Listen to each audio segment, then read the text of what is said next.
Hi, everybody. Thanks for coming today. My name's Tiffany Jameson.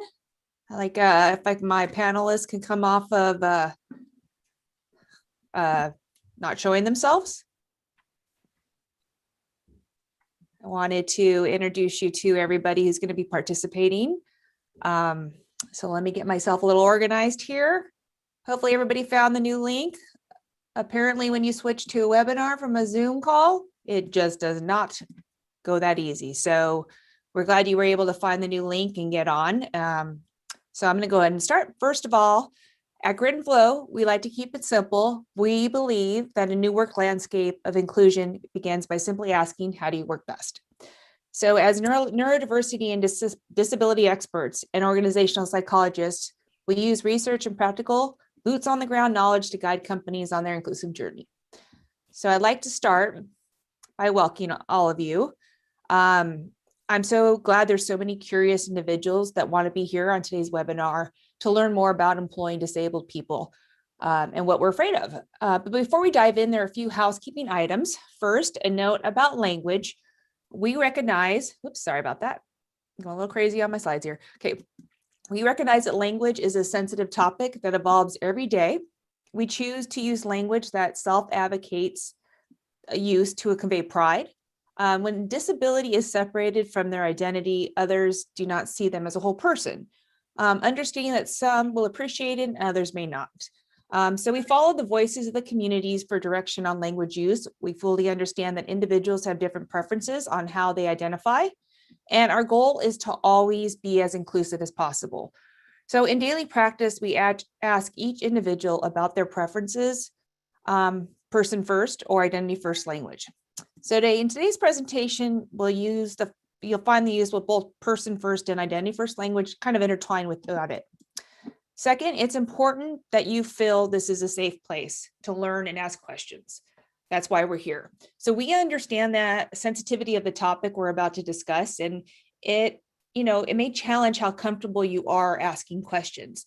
So today is about removing all those barriers, getting them out of here so we can get to some of the answers, so we can make some change that we want to see. So you have the option of changing your name. You could be Miley Cyrus today. You could be just RJ, whatever. Change your name. Ask the questions. Do not hesitate, because this is the only way that we're going to change is by asking questions and education. So that's how the housekeeping items. So now that we have that all straight, let's talk about what you will experience today. Well, first, let me introduce myself. My name is Tiffany Jameson, almost Ph.D. I am an HR professional and a mom of 2 neurodivergent young adults. And I am the founder and managing partner of Grit and Flow. I'd like to introduce, Nicole and Even, who are also here, part of my team. You guys can say hi real quick, and about 1 second about yourself, or 2 seconds. Go ahead, Nicole. My name is Nicole. I've been with Grit and Flow for over a year now. I have a master's in IO psychology, and I'm openly autistic. I use my education and my background experiences to help Grit and Flow further their mission. Thanks, Nicole. And Nicole's going to be on the chat box today. Even? Hey everyone, my name is Ivan Stojkovic. I have the great pleasure of working with Grit and Flow, and I'm working as a marketing director and director of training. So thank you all for being here today, and I'm excited for the webinar. Thanks, guys. And they're all behind the scenes, so Even did a great job of publicizing this, so thank you so much. So today I'm going to be sharing research for my dissertation, then providing some solutions my team and I have gained from research, but also our time out in the field. So nothing about us without us is an important theme for the disabled and the neurodivergent community. So if I've asked Matt and Rebecca to add some thoughts today, but more importantly, I felt they need to be a part of the Q&A, so you are receiving answers directly from the population we are discussing. So Matt, then Rebecca, can you provide a brief introduction? Matt, can you take yourself off? Show your beautiful face. I can get off mute, but I don't have permission to show my camera for some reason. So if somebody can help me do that, that would be great. But I'm happy to do a brief intro. So my name is Matthew Shapiro. I am a person with a disability. I'm a wheelchair user. And Also, am now partnering with Grit and Flow, and I'm very excited to do that, as I'm also a disability consultant with my own organization called Six Wheels Consulting, and we help businesses, any kind of entity, think about how to be more inclusive to people with all different types of disabilities. So this marriage between Grit and Flow and Six Wheels is perfect, and ready to dive into today's webinar. All right, thanks, Matt. Hopefully you can share now. Rebecca? Let's try that. Nope. I am still unable to share my video. Unfortunately, I just tried again. Tiffany, I think maybe you have to take the guest off and make them all just Oh, co-hosts. there we go. I'm here. All Okay. right. So I'm Rebecca. I'm with Zavikon. And Zavikon focuses on placing individuals with disabilities and those who are neurodivergent in career-oriented and supported jobs. So we focus on helping people grow their career. We support through our career coaches. We also provide job readiness training, interview training, and we're just all about making sure that we're solving the unemployment, underemployment outcomes for individuals with disabilities and those who are neurodivergent. We do any invisible or visible disability, any type of job, anywhere in the US. And thank you so much, Tiffany, for having me here. Grit and Flow is an amazing partner to us. And without them, we wouldn't have been able to launch. So I'm really thrilled to be part of this. Well, we're lucky to have such great partners. And Matt, we're glad we can see you now.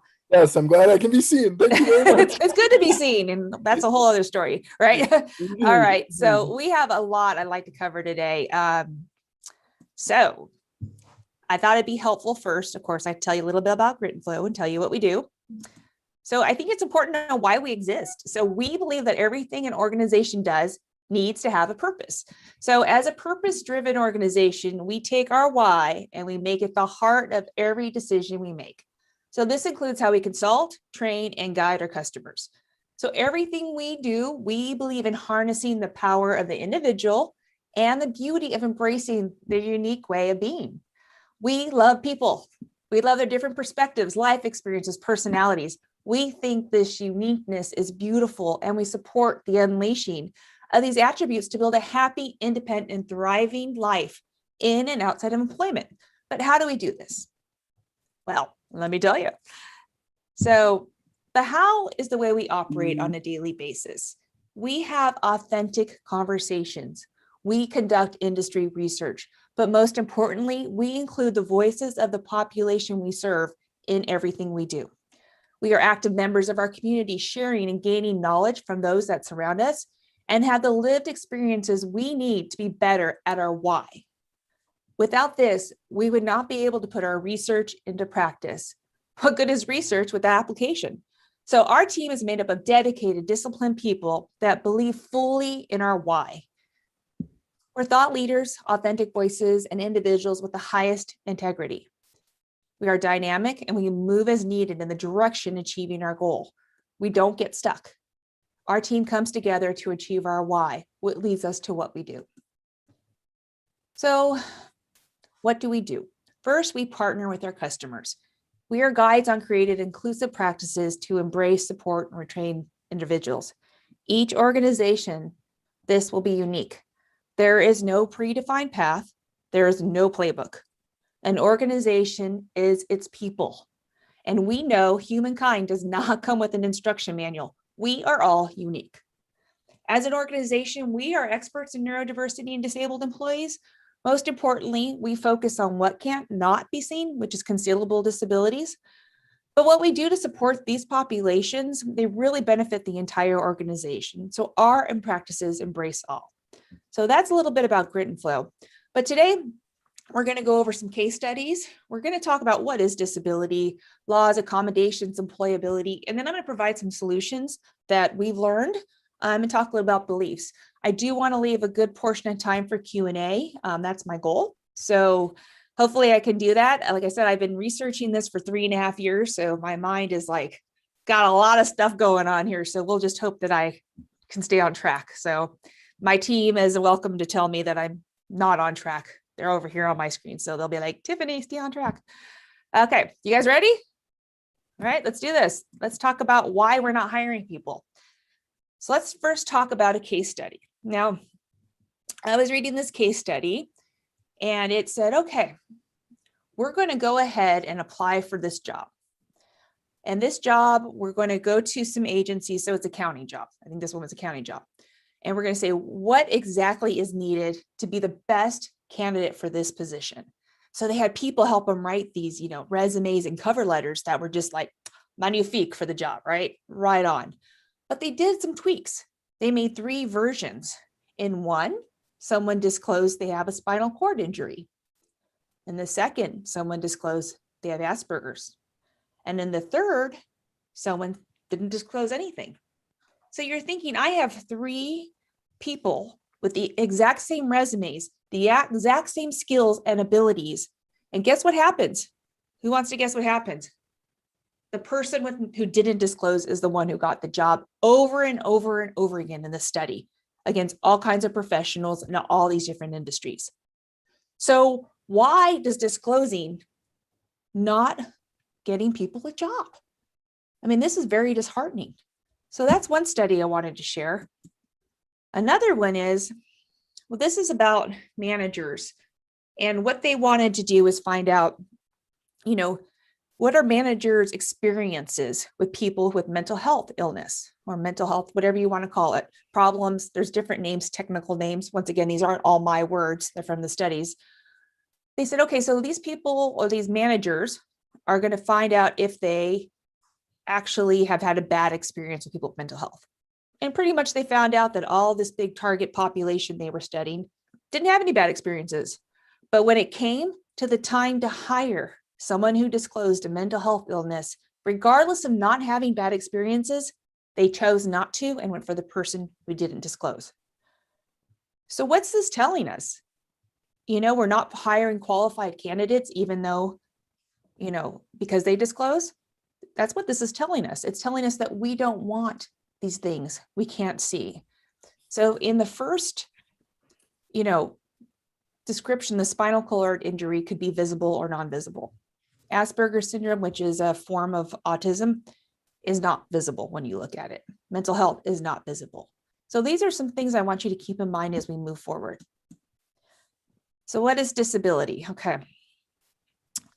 It is complex, is what it is. So it's evolved to include discussions about equality in the workplace. It's a complex construct. It's molded by political and social justice approaches to defining, supporting, and empowering this group. So the general population greatly misunderstands the broad subject of disability. It's complex. It spans physical and intellectual differences. So for discussions on disability, 2 definitions are prevalent. First, the International Classification of Functioning on Disability and Health of the World Health Organization, WHO, defines disability by recognizing that disability results from the interaction of the person and the environment. So you'll see, I call it being in the state of disability. But the EEOC, or Equal Employment Opportunity Commission, defines it as having a disability that they have a physical or mental impairment that substantially limits one or more major life activities, has a record of such an impairment, or is regarded as having such an impairment. So these 2 definitions are significantly different, but the impact on how society views disabilities is the same. Disability stands for a substantial subset of conditions with variable times of onset in a person's life, and it's not always permanent. People with disabilities or disabled people have health disparities across several health-related measures, such as behavior, physical, mental, and oral health. Some individuals are born with a disability, such as a missing limb or cerebral palsy. Other times, disabilities may be temporary in the case of a broken foot. Disabilities can also be episodic, such as mental health issues, or you can not have a disability today, but tomorrow fall off a step and have a disability tomorrow by breaking your foot.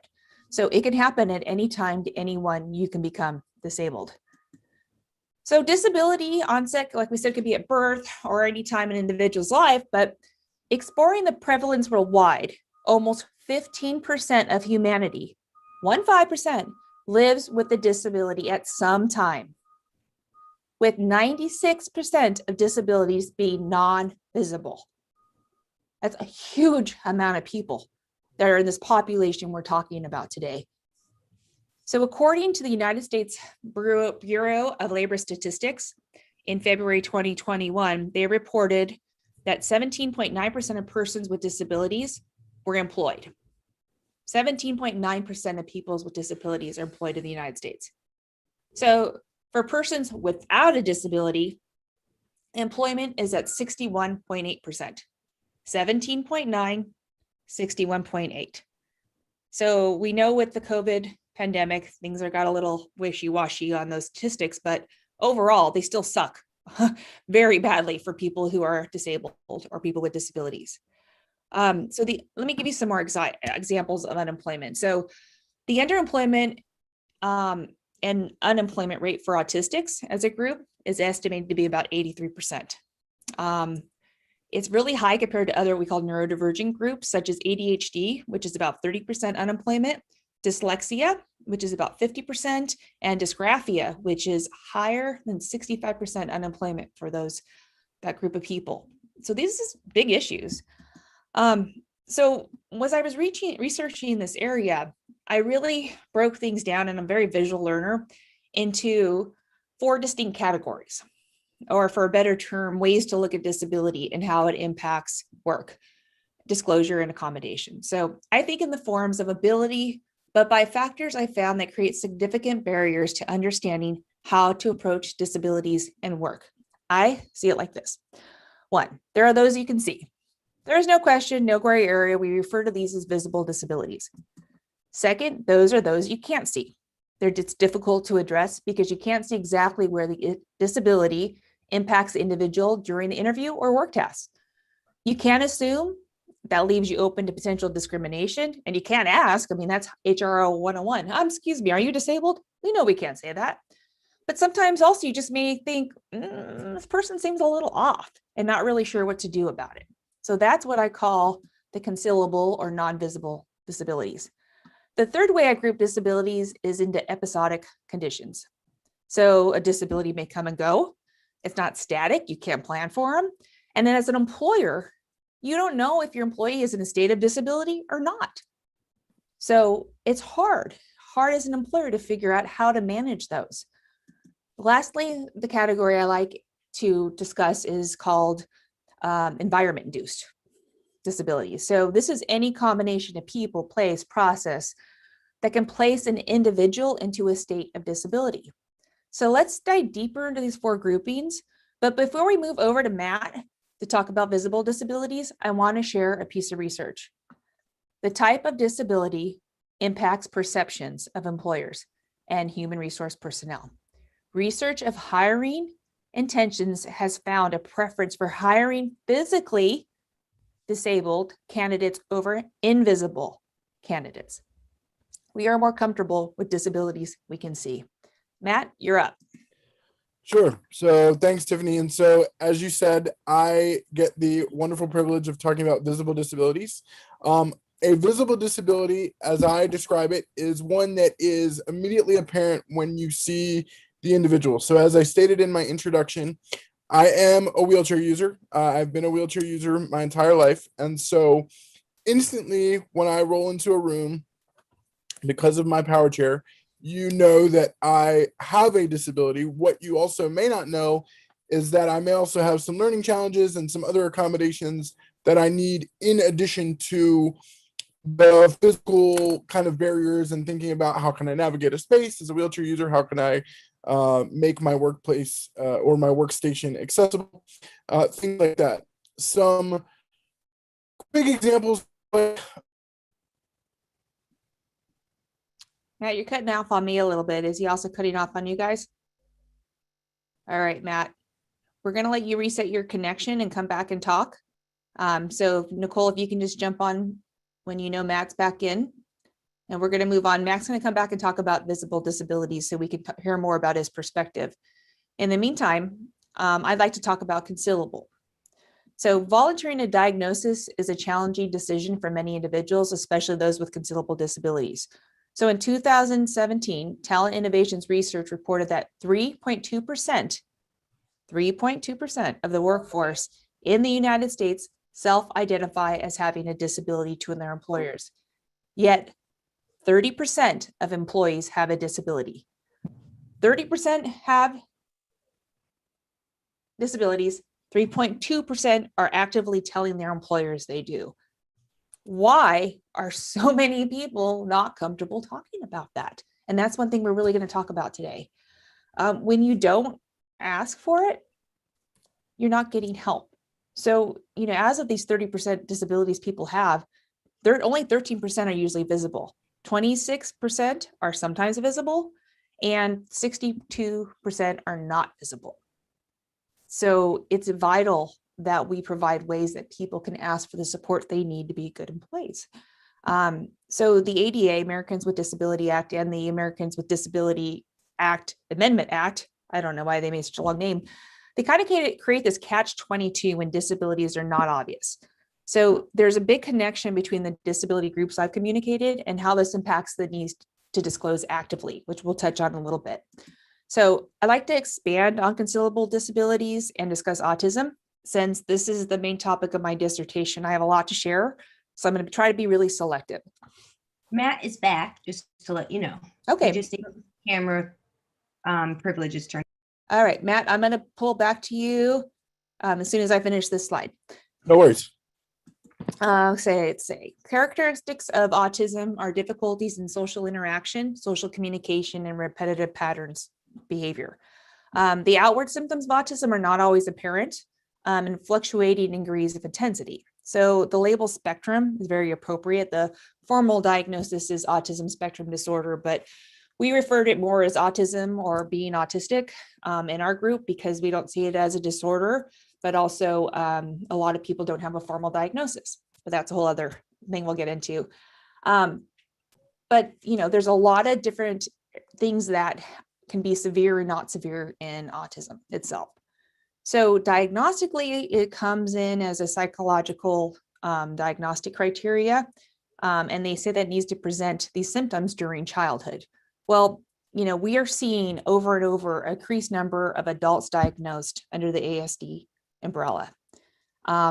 Basically, the symptoms and the diagnosis that they were using all these years were very aligned with young boys and boys, not girls, not adults. So there's so many people who have not been diagnosed that are now in your workforce, usually coming to this revelation that they are autistic.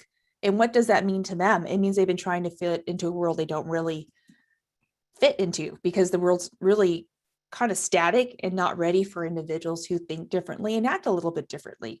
So what happens is these individuals have created coping strategies. And what they do is they're able to hide. So social challenges are significant for autistics. And, this coping strategy we call social camouflaging or masking. So what happens, people social camouflage as a strategy to hide the visibility of their autism traits when interacting with others. They also do it, to kind of put on their best normal, they call it. So we look a little bit more like everybody else. But these camouflaging and these masking take an extreme amount of energy from these individuals. So by having to put up this front all the time, it's creating a very negative experience for this individual and eventually wearing them out. So research has been very heavy into social camouflaging in the last few years, especially for the female population. So we're finding that basically this one study, they examined 263 people who were saying the reasons that they use social camouflaging is to fitting in and passing in a neurotypical world. Neurotypical, it usually means people who are not neurodivergent. So kind of the average and socially accepted way of thinking mind. Avoiding retaliation and bullying from others is another reason they social camouflage. There were concerns about impressions made when they weren't camouflaging. It became a habit. They just did it, so they fit in. And an internalized stigma that if I act like myself, I'm not going to be accepted. I'm not going to get that job. I'm not going to have friends. And all those things lead to this social camouflaging, and it really does tax systems. With that said, I'm going to jump back to Matt to talk about visible disabilities. Yeah, sorry about that, everybody. Technology's a blessing and a curse all at once. But as I was saying, visible disabilities are disabilities that are immediately apparent. Some examples would be cerebral palsy, which is my disability, muscular dystrophy, Down syndrome, and somebody who is blind or visually impaired. For somebody who's blind or visually impaired, they may have a service animal, they may have a cane, other device that helps them sort of navigate the world. When we think about accommodations in the workplace for people with visible disabilities, they may use text to speech like Dragon Naturally Speaking, or I know Macs and Mac systems have really integrated text to speech and speech to text into a lot of what they do. I always advocate as a wheelchair user for adjustable furniture so that it can be easily maneuverable and allow for an individual to set up the type of workspace that they are most comfortable with. They may ask for flex work schedules or other kinds of accommodations in the days of work that they go into the office, and in conjunction to that also have some flexibility to work from home so that they don't have to worry about transportation or other challenges that come with being a person with a visible disability. So Tiffany, I'll turn it back over to you for your next part. Thanks, Matt. And I don't know why your camera's not going on, but that's okay. I surrendered to Zoom. That's okay. Now I'd like to talk about episodic. If you watch my LinkedIn training, I can't even tell you how many times we had to practice me saying that because I got some speech issues. But these are things like chronic pain, autism, burnout, epilepsy, irritable bowel syndrome, migraines, mental health, bipolar disorder. These are things that come on. I have a couple chronic conditions, and some days I'm good to go and some days I'm not so good to go. And these are still disabilities, and they're still disabilities by the law, but also for the individual. Just because I don't feel it all the time doesn't mean those days when I'm having those days that I don't need to be accommodated some way at work, because I'm not going to be my best on these days. And so why do you want me there? Or why do you not want to give me support so I can be my best? And that's the part I think is very confusing.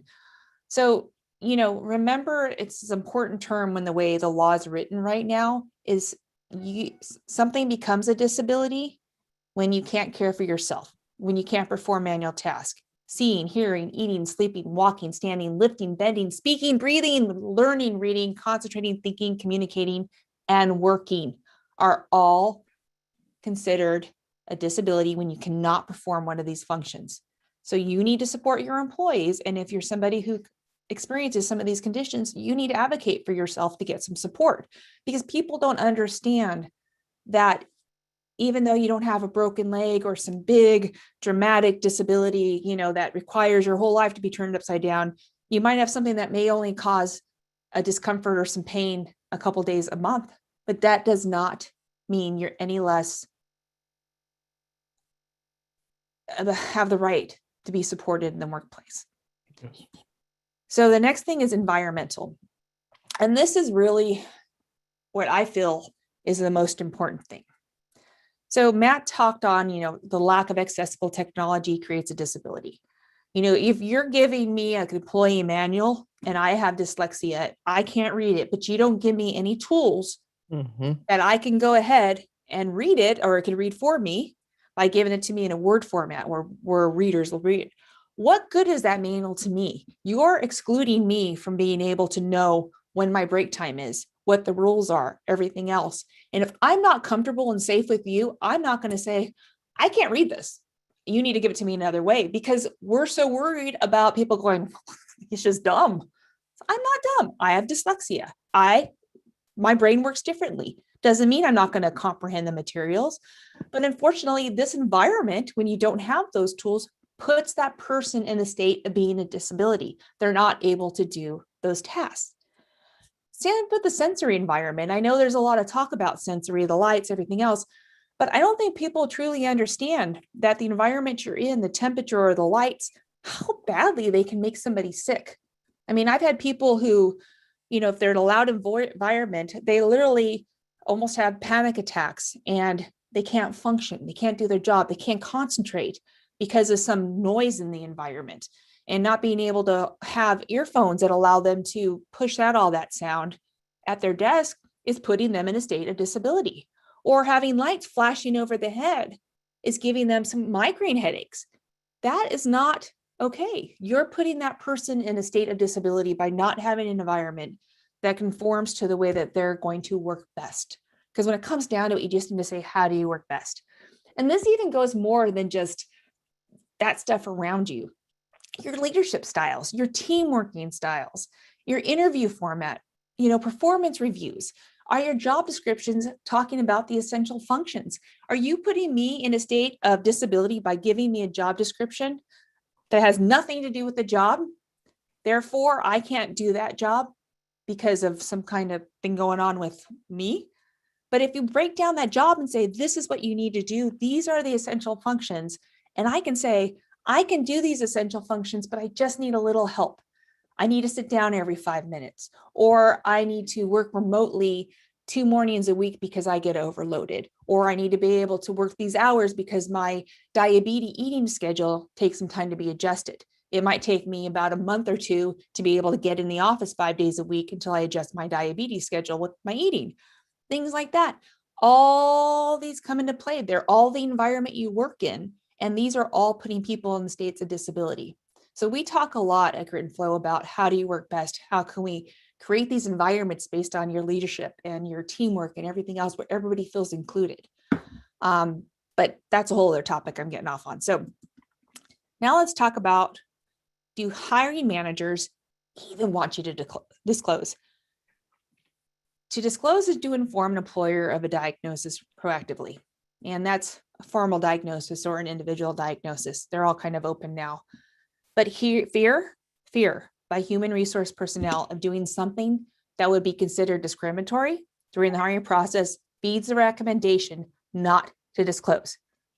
So I have literally been in rooms where a human resource professional said, don't disclose. Don't tell us. Get the job first, then disclose. Because they know that people aren't able to separate the individual from the disability, and they feel such liability during the hiring process. The liability of, if I don't hire you because you told me you were disabled, are you going to have a case against me? Instead of feeling confident that I'm making the best decision for this position based on who's applying for it, they don't have confidence that they're able to separate those things. And that's what's causing these situations. So the result is fear that HR, that if an autistic candidate is not hired after disclosure, discrimination may come. And that's just one example, but many that come. So people right now, research is telling us, I don't want to know. I don't want to know about it. It just makes it complicated for me, and I can't handle that. And that's what unfortunately is happening in our field of HR. So when an individual does disclose, the attention of the human resource manager, when the person doesn't disclose, the attention of the human resource manager or hiring manager is decreased. Your world's good over there, but at what cost to me? So by not getting the supports I need to interview best, are you missing out on a great employee? Am I having to put myself into the state of burnout and exhaustion because I'm trying to be something I'm not, just so I can get into the door for the company? But if possibly you gave me a small accommodations during the interview process, I can come in and shine and it would all be good. But they're not getting that. So we're not getting support during the interview process, and we're not able to bring people in. We need to make people comfortable so they can bring their best selves forward in the interview into the job and into your organization. So there's some other issues I can go on forever, but I want to spend some time on disclosure. And I thought the best person to do this would be Rebecca Beebe. So Rebecca, you're up. Thanks, Tiffany. So my slide is easy because it's all about fear. It was interesting because when we were going through, what parts Matt and I were going to do, Tiffany asked the question about, what is keeping people from disclosing. At the same time, Matt and I were like, fear. Mhm. And so, that's why my slide says fear, because there's fear on both sides. First of all, from the person trying to seek employment, fear of not being accepted, fear of being judged, fear of not being hired because they think you're going to be a problem. Fear to ask for something that other people aren't getting because you don't want them to think you think yourself as something more special than anybody else. It was interesting because accommodation is a big discussion, and I think it's as big on the employer side as it is on the employee side, because many employees are afraid to ask for the accommodations that they need to be successful because they don't want to stand out. They don't want to have something that their coworker doesn't have. They don't want to be shunned for, asking for a different chair because they have back problems and their coworkers aren't getting that chair. So it's fear of being judged. And, this fear is keeping people from being their best selves at work. And it's keeping employers from having the opportunity to provide the tools and the things that an individual needs to be the most successful that they can be. So I think this fear is something that we have to really focus on breaking down on both sides. And I know, I'm involved in Autistic Women's Alliance, and oftentimes we're discussing this subject about, how to ask for accommodation and how to advocate for yourself. And especially those who are on the spectrum, it can be very challenging to advocate for yourself. And so we have to start working with people to help them understand the best ways to do that. And then with employers, I think with employers, it starts with education, like understanding the disability, understanding the human being that's in front of them, and being willing to make the adjustments to work with that person in the most effective manner. We know for sure that if somebody is able to apply their talents and skills in a meaningful way, and they're set up for success with the accommodations that they need, they will be your best employee. So right now, our biggest challenge is to break down the fear on both sides. And I don't know if that answered your question, but I think it's the work we have to do. Yes. It's true. And you're going to hear a beep beep in a minute. I think someone likes to bake toys outside my door, so I apologize in advance. So thanks, Rebecca. That was great. And, Rebecca's worked in many positions to work with people who are in this situation as a, she does recruiting and placement, but also, just with her individual experiences. So I really appreciate your guys' insight, and I'm glad you guys are here for Q&A, Matt and Rebecca. So we're going to talk about, we talked about fear. Now it's this whole part about unfamiliarity and confusion with the laws, and it can drive HR managers bonkers. Well, I do this for a living, and it drives me bonkers reading these laws and articles and trying to understand them and how you interpret them. It's crazy. So, the original definition of disability, it left many gaps in interpretation, and it wasn't really for the whole ADA, it distracted from the essence of it. So back in 2008, they went and amended it, and they tried to really include more of impairments that impact daily living. So things like autism, ADHD, being able to write, being able to work, they came more into play instead of just things that were more tangible, I guess you could say. So that was really good that happened in 2009, but it's been really hard, I think, at this point to implement in some ways. So we talked about the major life challenges. I already went over there, but the ADA also includes this whole episodic thing, and it's called being able to support people when they're not in a mitigated state. So when things aren't going well, they should get the support, versus if you have a controlled or, managed condition, there are times when it's not going to be controlled and managed, and those things are covered by the ADAA. And I am not a lawyer. I'm just interpreting this the best I can. So there's my big disclaimer statement. But the structure right now of the ADAA in research is telling us that it creates a liability for human resource managers, which I know is probably adding to the fear.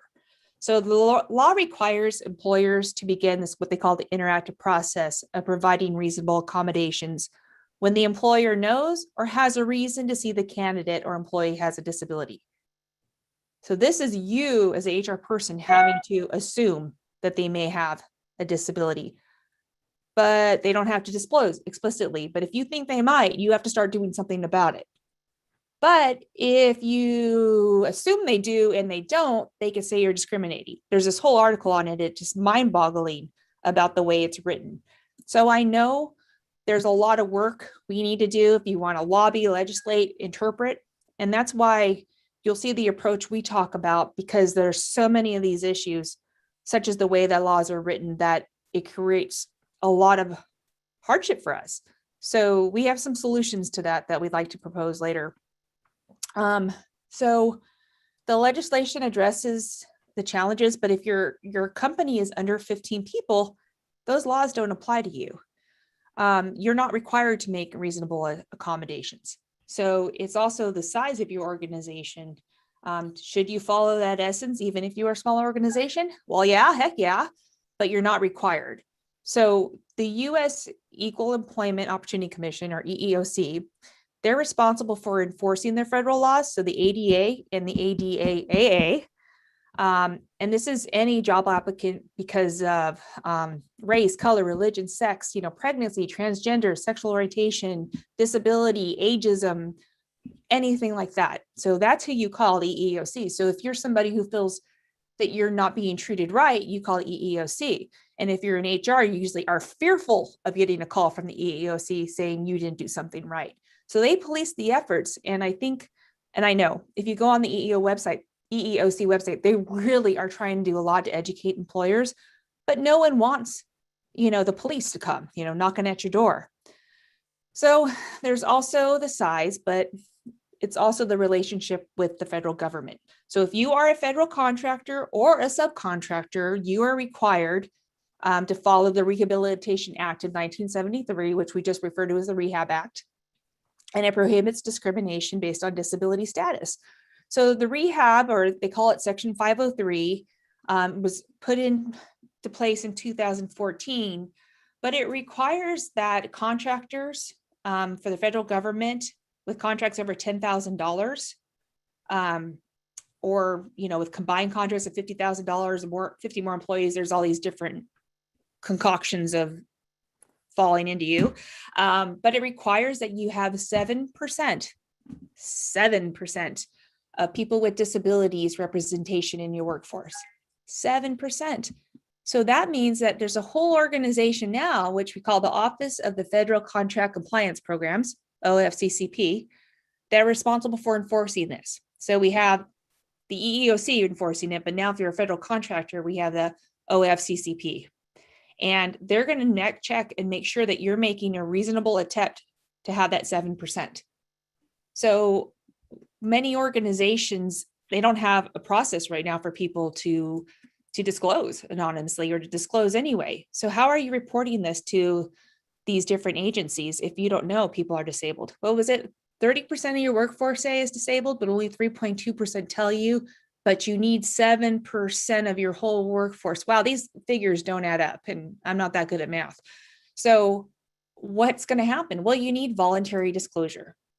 So Nicole's going to toss in the chat box this form. It's voluntary disclosure. So this is kind of what it looks like. And it's in their whole packet for federal contractors. I like it because it's the only thing I've ever seen, which is like, can you please volunteer to disclose so I can help you and I can report on you, but also I can help you. And it asks for help and it asks for something. It's a start. And it's something maybe we can use as a framework, but you need to give opportunities for people to disclose without having to raise their hand up huge, say, oh, excuse me, I have a disability. Yeah, me, I need something here. It needs to be a little bit more subtle and a little bit more private, but still allow them to get what they need to be successful. So this is just kind of one example. So we get into is the accommodations comes up left and right when it comes to the writing, the research. It's the costs. Oh my gosh, the cost of accommodating. I'm going to have to restructure my whole thing. We're going to do construction to make ramps everywhere, right? No, not all the time. Sometimes, but not all the time. Right now, the research is telling us that the average cost of an accommodation for an individual is $0 to $500. So $0 to $500, that's like, coffee budget for 2 days for some companies. So that's what you can spend to make an employee happier and more glad to be at your job. So accommodations is about equity, not equality, equity. So it's about giving, and I love this. This is from that little picture with the people on the boxes. It's a process of getting what you need based on who you are to be successful. It's a construct that allows each of us to be empowered to get what they need to work best and have the same opportunity for success in the workplace. So right now, the research tells us, and I know Rebecca talked on some of these, it's the costs are a big issue. What's reasonable and what's essential? And here's the challenge.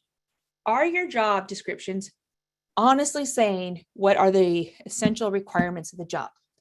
Because reasonable and essential are all based on what are the essential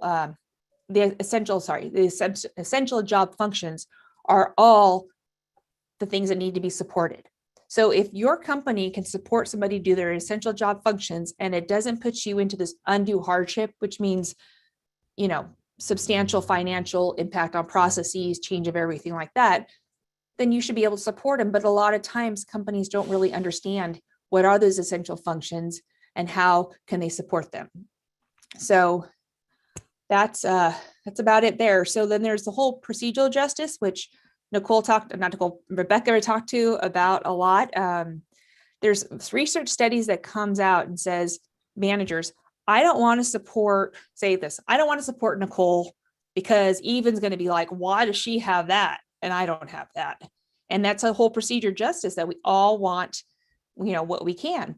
So that's a challenge of the whole thing, is that whole, like, why can't I have what he has? And that's one thing, was a culture issue that your company needs to get through. And another thing too, is what we talked about already a lot, is the episodic of accommodations. Do I need it now or do I don't need it now? It's not going to be all the time, but that's confusing for a lot of people. So those are some of the most substantial issues. So the next big doubt, and I want to get through this, I know I'm talking up a storm here, doubts, employability. So there's such a stigma associated with disability, and there's judgments about the population, and it results in stereotyping. So there are huge intangible benefits of these workforces that we can share with you. It's crazy. Retention is significantly high when you embrace a disabled or neurodivergent employee and give them what they need to be successful. You're going to have a loyal employee. And there's a lot more information we can share with you on that topic. But I do want to talk about solutions. And I'll put that, we'll get those notes in after the panel. I got to make Nicole, the Grand Poopa here. You are now the Grand Poopa. Okay, so Nicole can get the documents out to you guys. So solutions, these are all based on taking the research, crumbling it all together, talking with people, getting out there and trying to figure out how we can address this problem. I mean, that's why we exist as a company. So first, you got to show a little heart as a company. So the United Nations, and I would highly recommend checking out the site for their Committee of Rights for Persons with Disabilities. I'm not going to read all of these, but these are the principles of how you should treat people. And wow, it's not that hard. If we did this for everybody, the world would be a better place. So that's the start of the solution, is treating people as they say in this declaration right here. But then there's more. So first, research tells us there's more success stories is needed. And that has a lot to do with companies reporting on it. It has to do with employees feeling comfortable saying, I do have this disability and this company made me feel great about it, and I was able to be successful. This has to do a lot of going beyond, say, with autism and technology. Right now, since my research is mostly related to autism, there are hardly any success stories of individuals who are autistic working outside of technology. So if there aren't any, how do HR people know that they can hire them in other places? They don't know because no one's telling them. We need to be vocal. We need to show all these great success stories and case studies of so many people being embraced in the workplace and being successful in a variety of roles, a variety of disabilities and neurodivergencies. Another thing is interaction.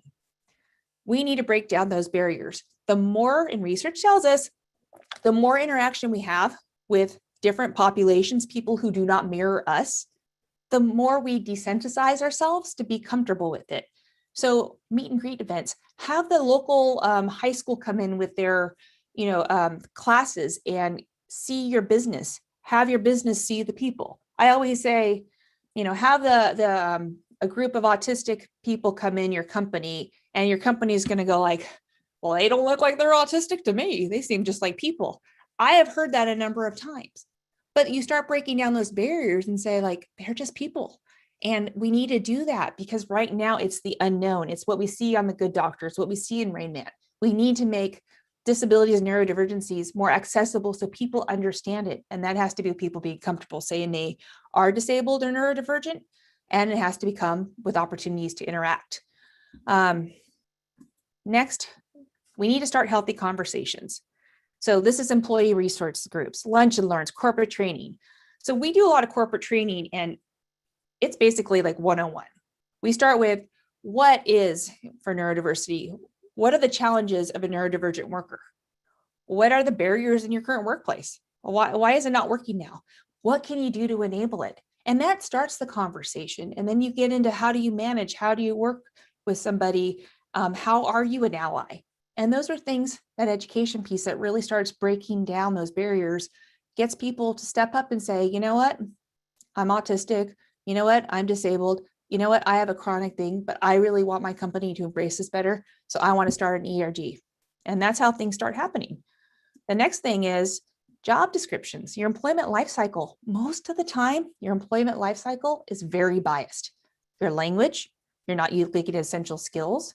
You're saying things like good communicator, and for someone who's autistic and their, diagnosis as bad social communication, they're not going to want to take that job. But maybe it's just being able to talk on Slack, go back and forth. That's not being a good communicator. That's being a communicator or an effective communicator. So we need to look at our overall process. We need to do work-based interviews. We need to give people an opportunity to get their hands dirty and try things to break down the barriers, and you understanding how good they are at it, and also them understanding they could be good at it too, instead of all the ways we're doing it now where, there's jobs that come up and you have no idea what they are. But if we give people a chance to try, they might be great at it. And that's part of the whole inclusive job employment life cycle. And lastly, and I know I have talked through most of my time, is sourcing talent. You need to look beyond traditional mediums. You got to go past Indeed. Zavikon.net, Rebecca's team, they do white glove employment placement. They help people get it. Do you have that one job in your company you haven't been able to fill? Look differently. Call Zavikon. Say, hey, you know what? I have this job to fill. Find me a professional. I would love it if they were openly disabled or openly neurodivergent. We'll embrace it, and they'll get you that person. Go to inclusively.com. Looking for people there. Community colleges, Department of Rehabilitation. There's all these different ways to get access to this great community, but you're probably just not looking. So we're going to have a whole webinar on that coming up because we need to let you know about what's out there. That's going to be next month. So that's it. There's references we'll put in. Like I said, there's so much more I could have covered, but I'm going to go ahead and jump to questions. And I really invite everybody on the panel, all including the Grit and Flow employees, to jump in. And Nicole, if you can go ahead and take the lead. After you're unmuted. Sure. Let's see. Someone asked, I'm an educational assistant at the Autism Society of Minnesota. Would it be possible for me to get a copy of the presentation to share with them? I'll be giving a report of this event to them. Yeah, sure. Go ahead and email me, Tiffany, at gritandflow.com, and then I can give you some of the presentation. So we get you updated. It may not make too much sense without my notes, though. Someone right. said, hi, I've been helping adults with autism in a job club to find jobs. It is so hard. They have many questions. One you answered. Should they disclose? If HR managers don't want them to, I will tell them the same. My question, if they are discriminated against and state so in the job club, what is my responsibility to advocate for them? Do I point them to the EEOC or do I go with them and stand beside them to assist? Well, that's a loaded question. One, I'm a big fan of disclosure. I'm saying right now, the research is telling us, but we need to change that. So you are in the position to teach your students, your clients, to self-advocate for themselves and to ask what they need to work best. They don't need to say, I'm blah, blah, blah. They need to say, I need this to work best. And then if it comes to a point and they have disclosed and they're feeling discriminated against, one, I would walk through that with them to make sure it is true discrimination versus, injured. Getting a job is very, you put yourself out there. So we want to make sure we help our population understand the point between their feelings being hurt versus true discrimination. Because when we call cases against companies for discrimination and it's not necessarily fully thought out, it makes it even harder, I think, for us moving forward for people to take that chance. So we all need to go in this very carefully. So I would recommend teaching them to disclose actively by asking what they need, not necessarily giving a diagnosis. I would also walk them through it. And if you can go and help them communicate better with the employer in that, once again, that collaborative, constant conversations, comfortable environment, I think it will be beneficial for everybody involved. I don't know if anybody wants to join in on that.